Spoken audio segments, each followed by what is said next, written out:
il faut féliciter le travail de la police. Enfin, je crois que c'est très important de faire en sorte effectivement de démanteler tous ces réseaux, de les attaquer à la racine et d'éviter qu'ils puissent commettre des actes dont on pouvait craindre que ce soit des actes à caractère antisémite. Ça renoue avec ces actes extrêmement violents, extrêmement insupportables qui se nourrissent d'un antisémitisme contre lequel on doit lutter sans relâche. Ça, c'est un premier point.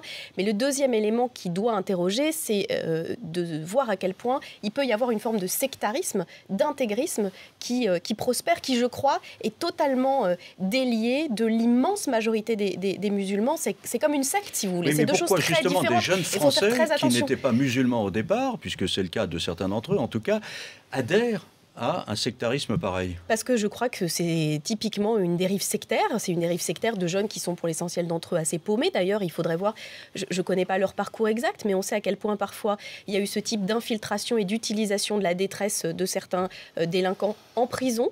Et je crois qu'il faut vraiment faire deux choses très importantes. C'est lutter contre ce qui se passe autour de cette dérive sectaire radicale extrémiste qui se base sur l'islam, mais qui en est aussi éloignée que lors du temple solaire d'un versant plus ou moins chrétien. Donc il y a vraiment deux logiques. Et il ne faut absolument pas stigmatiser les musulmans et il faut être sans relâche et il faut lutter sans faille contre cette dérive sectaire et dangereuse. Alors